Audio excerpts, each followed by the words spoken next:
So in this video, this would be very quick and precise. I've done a reshoot since the first video the audio was very crappy since there's an air conditioning on the background. But anywho, in this video, I'll be discussing that topic that irritates me.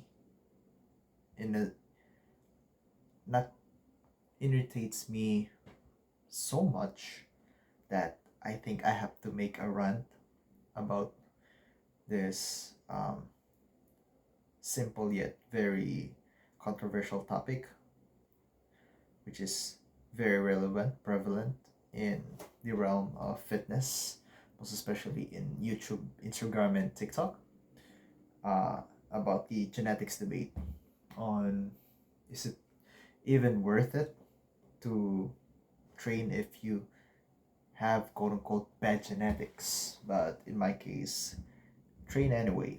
So, first off, back in my heydays, about a decade ago, I've been training for almost a decade.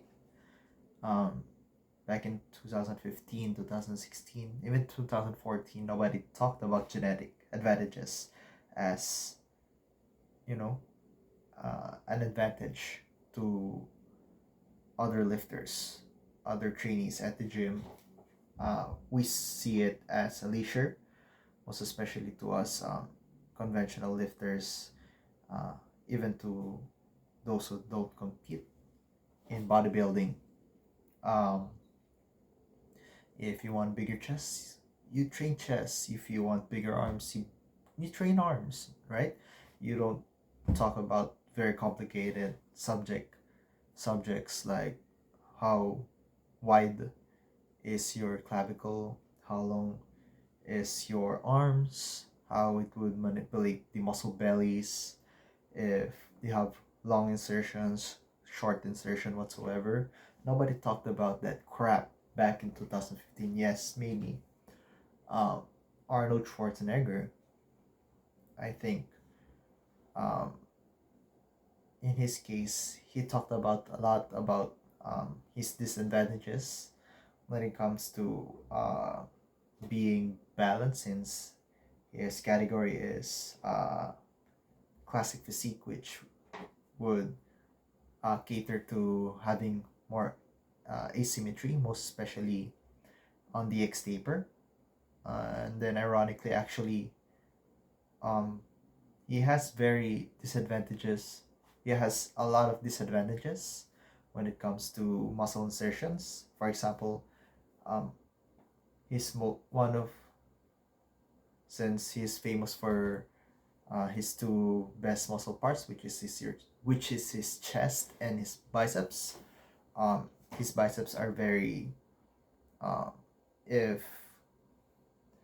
you were to say it in the 21st century, that Arnold as a novice, that he's already... Simply put, if Arnold was born and grew up in the 2000s and everybody he watched on online fitness saying that having shorter bicep insertions equals bad genetics, then how would we even know, or how would he find out himself if he had the potential for bicep size and overall bodybuilding potential just because he had disadvantageous leverages?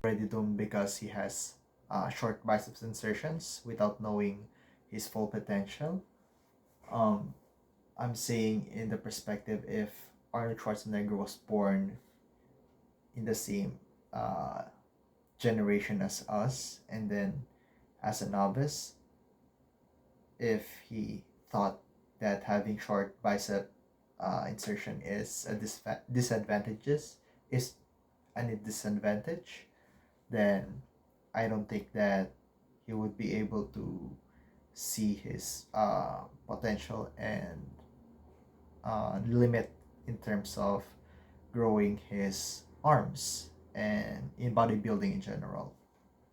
The topic of genetics, yes, it matters, but at the end of the day, are you even going to compete on a professional level? Because most of the time, in general, a lot of individuals that would like to bring up the debate on genetics, most of the time they're young kids, young boys, young men, and their whole agenda, objective in going to the gym is, of course, for personal growth. But are they even going to compete, like, even at the novice level? I don't think so. Most of the time, they're just there to, of course, show off. I mean, it gets in your head most of the time or some of the time, but or blackpilling other individuals most of the time, novices, young boys, young men, saying that they shouldn't train anyway because they quote unquote have bad genetics, and there is this stupidity they would like to refer as the natural limit. I mean, how how can you even what do you call this? How can you even conclude that there is a natural limit when you don't even train at the first place? Because uh, that statement would be relevant on my discussion later on. Muscle bellies, slim lengths, wider torso in ratio to upper lower matters, but in the end, it's all about illusions. I've experienced this myself. You uh, give me as an example when I bulked up back in 2022 up to 81 kilograms. Yes, I actually look big, but that is when I have a big pump, I have a huge pump, and that's when I have clothes. And when I became shirtless, look, I don't look that impressive compared to when I did my aggressive 4 to 5 month cut. And I can maybe show pictures of the comparison that yes, I was actually heavier through my bulk, obviously, on a bulk state, 81 kilograms compared to when I did my aggressive 4 to 5 month cut down to, I think, 70 to 69 kilograms. In some of my photos, I actually look bigger during my cutting phase, and of course, I look more impressive, obviously. I did my own, or actually created my own terminology, wherein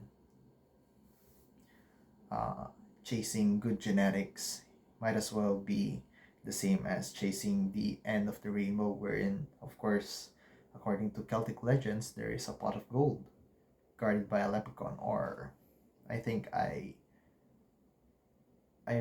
heard about this analogy from natural hypertrophy, wherein uh, you're chasing the dragon, but in reality, you're chasing a non existent living creature because dragons don't exist in this universe. Um, you're chasing what you can achieve at the end of the day.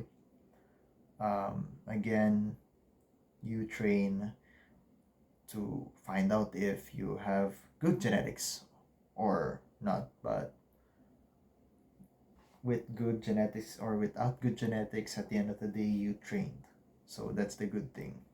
And then I think, or sorry, another terminology that I learned from the Noble Natty community from Jeffrey Verity Schofield from Natural Hypertrophy is the Schrodinger's genetics. If you're familiar with the paradox of the Schrodinger's cat, wherein you put a cat inside a box and then a particular device, for example, radioactive material inside the box with the cat, and then you close the box.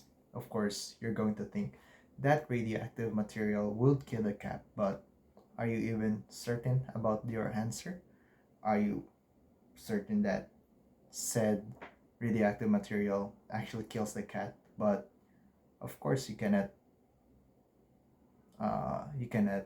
define, or you cannot prove your answer correctly until you open the box. So the cat is in a constant state in the middle, in between. There's a middle ground wherein the cat could be either alive or not until you open the box. And I think that is actually a good analogy by the novel Natty community, wherein at the end of the day, how can you even determine if you have bad, quote unquote, bad genetics or whatnot if you haven't trained anyway?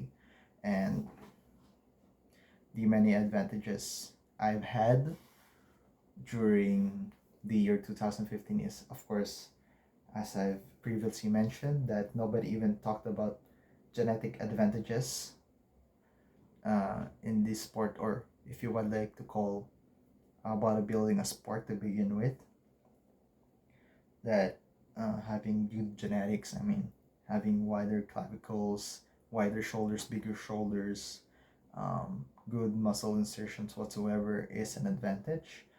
And if the 2015 version of me was exposed to social media fitness, unlike social media fitness of uh, the 2020s to 2023 compared to back in 2015, maybe I would have been doomed, blackpilled by nihilistic social media influencers or Fitfluencers, um, saying that training or working out isn't worth it if I have bad genetics, because looking back, my sternum is starting to appear since I was very underweight for my height. I was 5 foot 8 inches when puberty hit me during my 8th grade, and I think I was weighing 49 to 50 kilograms, and of course that's very underweight, going on the malnourished trenches.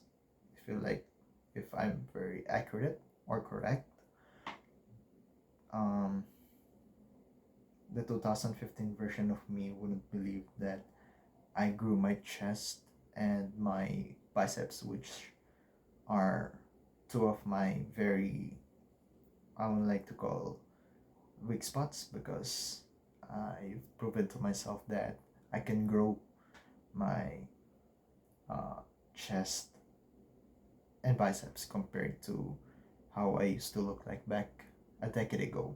And of course, stop following fake natties and dumb influencers. I mean, you can spot fake natties just how the way they train themselves, or how the way they train their clients. I mean, first of all, if you ask how they got big chest, big traps, big arms, their most uh, their most dominant part of their body, most of the time they can't even backtrack on how they used to do it when they begun.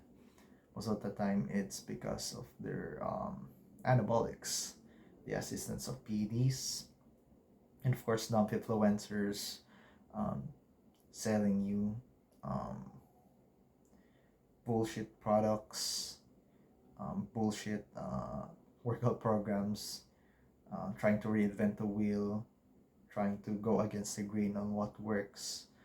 I mean, that's that's all it takes, you know.